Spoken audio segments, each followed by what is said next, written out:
Another day at Jethro's workshop, and looks like we get assembly day number 4. We're going to put in the lifters and the push rods, and show you something that Derek Vieira showed us off of Vice Grip Garage. Hats off to you, Derek. You did a great job on that video of yours. I doubt I'll do half as well, but I'll see you on the other side.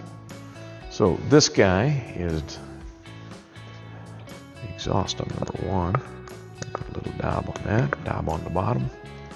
Just drop them in there. Again, these guys are hollow. I don't know if you can see through there. And so the oil that makes it into these lifters comes up through there, through these guys, and comes out up here and helps to lubricate the valves from up top up there. You know, what I was telling you as far as like cooling goes, Dan, this is supposed to be a bypass. I'm not sure where that goes yet. Yeah, there's a hole that comes up there and goes direct into the head, whereas this guy here goes into jackets. If you put your finger down in there, you can actually feel the first cylinder on each spank.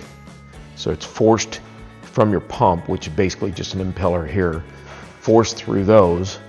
And from there, there's holes that come up through the head at, well, see that? Those are all head bolts. But these are water jacket holes coming up here, these guys here. And so it comes up into the head where that's where your real heat is at. And then it exits out up here.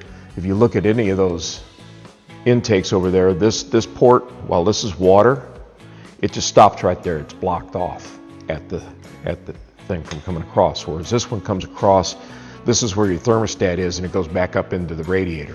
So that's hot water coming out of the motor, going through the radiator, goes down the radiator. You know, you get your heat exchange with your fan and air blowing past through there of the radiator itself.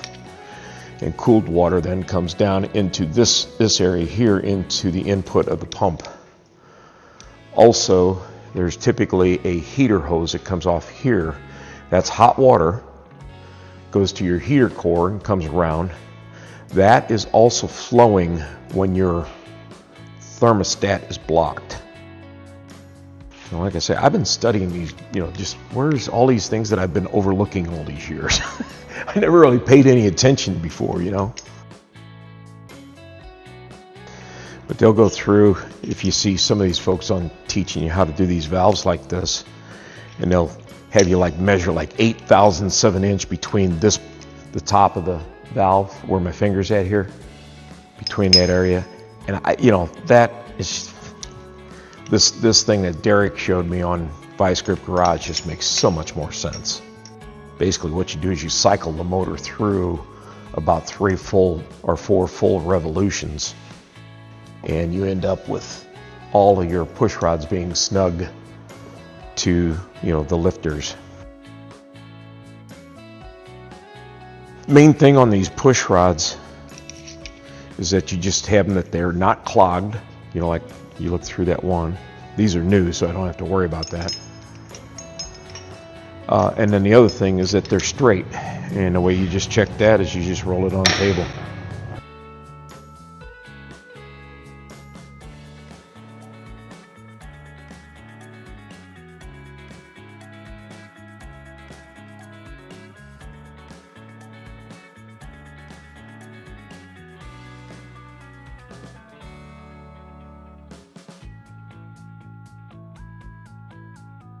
All right, so what Derek showed us was that at any position on the crank where the motor's at, you just tighten the rocker nut down with, and he uses just a breaker bar, and you spin the push rod until it quits spinning.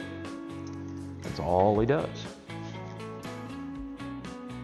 Feeling get a little tighter, and about there. You want to get it to the point where it just quits spinning. So obviously there's a lot of play in that. We just put these in finger, you know, maybe a couple threads on each of the rocker nuts. So we're going quite a ways down and get it to stop. Check those dans, see how you like those, and then go ahead and do some on your own. And so basically what Derek taught us here is that you turn the crank essentially about 90 degrees per turn until you get about 2 or 3 cranks all the way through. You know, because some of these lobes are going to be up off the cam, some are going to be down low, and they're going to change. You can get these set right where they're supposed to be by going through about 2 or 3 rotations of the crank, Derek says. So we're going to try this out. I believe this, you know, in theory, it just makes absolutely complete, you know, absolute and complete sense. So we're going to try it on this guy and see how we like it. I mean, used to, you'd have to take a valve cover, and I've got actually one, I'll show you that I cut out.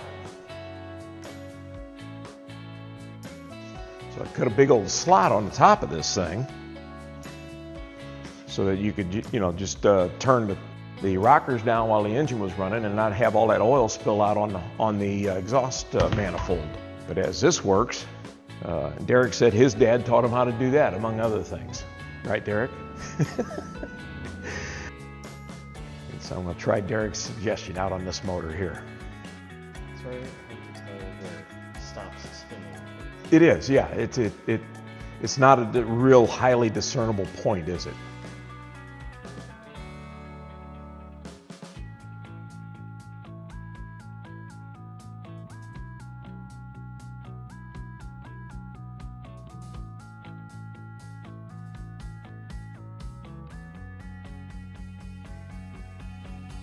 And that's why you go through basically about 2 or 3 turns, he says, of the crank in order to get everything right.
This time go about 45 degrees.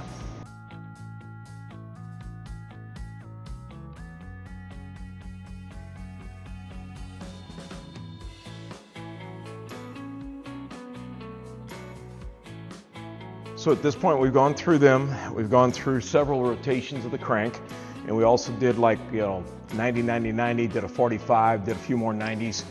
We feel confident that we are at where we're at as far as they're supposed to be in tight. Now what they do, Derek shows us, is you just go 3/4 of a turn on each one.